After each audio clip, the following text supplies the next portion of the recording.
Hi ನಮಸ್ತೆ ಎಲ್ರಿಗೂ welcome to my channel ಸಾಗೋ ಕುಕ್ಕಿಂಗ್ ಚಾನಲ್.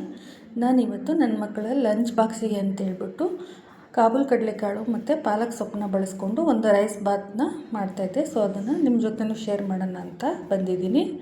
ಅದನ್ನು ಮಾಡ್ಕೊಳ್ಳಿಕ್ಕೆ ಮೊದಲಿಗೆ ನಾನಿಲ್ಲಿ ಗ್ಯಾಸ್ ಮೇಲೆ ಒಂದು ಪಾತ್ರೆ ಇಟ್ಟು ನೀರು ಕುದಿಲಿಕ್ಕೆ ಇಡ್ತಾಯಿದ್ದೀನಿ. ನೀರು ಕುದಿಯುವಾಗ ಅರ್ಧ ಕಟ್ಟಾಗುವಷ್ಟು ಪಾಲಕ್ ಸೊಪ್ಪನ್ನ ಅದರಲ್ಲಿ ಹಾಕಿ ಒಂದೆರಡು ನಿಮಿಷ ಅಷ್ಟೇ ಬೇಯಿಸಿ ಅದನ್ನು ತಣ್ಣೀರಿಗೆ ಹಾಕಿ ಎತ್ತಿಟ್ಕೋಬೇಕು. ಇದರಿಂದ ಕಲರು ಹೋಗೋದಿಲ್ಲ. ಅದಾದ ನಂತರ ನಾನಿಲ್ಲಿ ಅಕ್ಕಿನ ನೆನೆಸ್ಕೊತಾ ಇದ್ದೀನಿ. ಒಂದು ಗ್ಲಾಸ್ ಅಕ್ಕಿನ ಚೆನ್ನಾಗಿ ತೊಳೆದು ನೆನೆಸಿಟ್ಕೊತೀನಿ. ನೋಡಿ, ಪಾಲಕ್ ಸೊಪ್ಪಲ್ಲಿ ವಿಟಮಿನ್ ಎ, ಸಿ ಮತ್ತು ಕೆ ಇದೆ. ಇದು ಕಣ್ಣಿನ ಆರೋಗ್ಯವನ್ನು ಬೆಂಬಲಿಸುತ್ತೆ. ಜೊತೆಗೆ ರಕ್ತದೊತ್ತಡನೂ ಕಡಿಮೆ ಮಾಡುತ್ತೆ. ರೋಗ ನಿರೋಧಕ ಶಕ್ತಿಯನ್ನು ಸಹ ಹೆಚ್ಚಿಸುತ್ತೆ. ಮೂಳೆಗಳನ್ನು ಸಹ ಬಲಪಡಿಸುತ್ತೆ. ನೋಡಿ, ಇಲ್ಲಿ ರೈಸ್ ಬಾತಿಗೆ ಮಸಾಲೆ ರುಬ್ಕೊಳ್ಳೋಣ.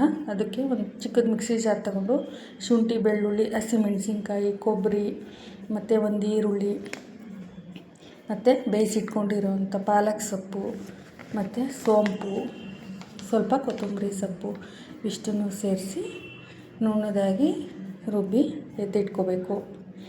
ನೆಕ್ಸ್ಟ್ ಇಲ್ಲಿ ನಾನೊಂದು ಕುಕ್ಕರ್ ತಗೊಂಡು ಅದಕ್ಕೆ ಸ್ವಲ್ಪ ಎಣ್ಣೆ ಮತ್ತು ಸ್ವಲ್ಪ ತುಪ್ಪನ ಸೇರಿಸಿ ಅದಕ್ಕೆ ಪಲಾವ್ ಎಲೆ, ಜೀರಿಗೆ, ಒಂದು 4ರಿಂದ 5 ಗೋಡಂಬಿ ಮತ್ತು ಸ್ಪ್ಲಿಟ್ ಮಾಡಿರೋಂಥ ಹಸಿಮೆಣಸಿನ್ಕಾಯಿ, ಸ್ಲೈಸಾಗಿ ಹೆಚ್ಚಿರೋವಂಥ ಈರುಳ್ಳಿ ಮತ್ತು ಕರಿಬೇವನ್ನು ಸಹ ಸೇರಿಸಿ ಈರುಳ್ಳಿ ಸ್ವಲ್ಪ ಕಲರ್ ಚೇಂಜ್ ಆಗೋ ತನಕ ಫ್ರೈ ಮಾಡ್ಕೊತೀನಿ. ಈ ಕಡಲೆಕಾಳು ಸಹ ಅಷ್ಟೇ, ಇದರಲ್ಲೂ ಸಹ ಇದು ಕೂಡ ತೂಕ ನಿಯಂತ್ರಣ ಮಾಡುತ್ತೆ. ಜೊತೆಗೆ ಜೀರ್ಣಕ್ರಿಯೆಯನ್ನು ಸುಧಾರಿಸುತ್ತೆ. ನೋಡಿ, ರಾತ್ರಿ ಇಡೀ ನೆನೆಸಿರೋವಂಥ ಕಡಲೆಕಾಳು ಸೇರಿಸಿ ಏನು ರುಬ್ಬಿ ಎತ್ತಿಟ್ಕೊಂಡಿದ್ವಲ್ಲ ಆ ಮಸಾಲೆ ಪೇಸ್ಟ್ನೂ ಸಹ ಸೇರಿಸಿ ಹಸಿ ವಾಸನೆ ಹೋಗೋ ತನಕ ಚೆನ್ನಾಗಿ ತಿರುಗಿಸಿ, ನಂತರ ಅದಕ್ಕೆ ಸ್ವಲ್ಪ ಅರಿಶಿನ ಪುಡಿ, ಗರಂ ಮಸಾಲ ಮತ್ತು ಧನಿಯಾ ಪುಡಿ, ರುಚಿಗೆ ತಕ್ಕಷ್ಟು ಉಪ್ಪನ್ನು ಸಹ ಸೇರಿಸಿ ಮಿಕ್ಸ್ ಮಾಡಬೇಕು ಚೆನ್ನಾಗಿ. ನಂತರ ಈ ಕಡಲೆಕಾಳು ರಕ್ತದಲ್ಲಿನ ಸಕ್ಕರೆ ಮಟ್ಟವನ್ನು ಸಹ ಸ್ಥಿರವಾಗಿರಿಸಲು ಸಹಾಯ ಮಾಡುತ್ತೆ. ಕೆಟ್ಟ ಕೊಲೆಸ್ಟ್ರಾಲನ್ನು ಸಹ ಕಡಿಮೆ ಮಾಡುತ್ತೆ. ನೋಡಿ, ಮಸಾಲ ಪೇಸ್ಟ್ ಸೇರಿಸಿದ ನಂತರ ಅದಕ್ಕೆ ನೀರು ಸೇರಿಸಿ 1 ಗ್ಲಾಸ್ ಅಕ್ಕಿಗೆ 2 ಗ್ಲಾಸ್ ನೀರನ್ನ ಸೇರಿಸಿ ಕುದಿಲಿಕ್ಕೆ ಬಿಡಬೇಕು, ಮುಚ್ಚಳ ಮುಚ್ಚಿ. ನೋಡಿ, ಈಗ ನೀರು ಕುದಿಯುವಾಗ ಏನು ಅಕ್ಕಿ ಮೊದಲೇ ನೆನೆಸಿಟ್ಕೊಂಡಿದ್ವಲ್ಲ ಅವನ್ನ ಸೇರಿಸ್ಬೇಕು. ಸೇರಿಸಿ ಒಮ್ಮೆ ಹೀಗೆ ಚೆನ್ನಾಗಿ ತಿರುಗಿಸಿ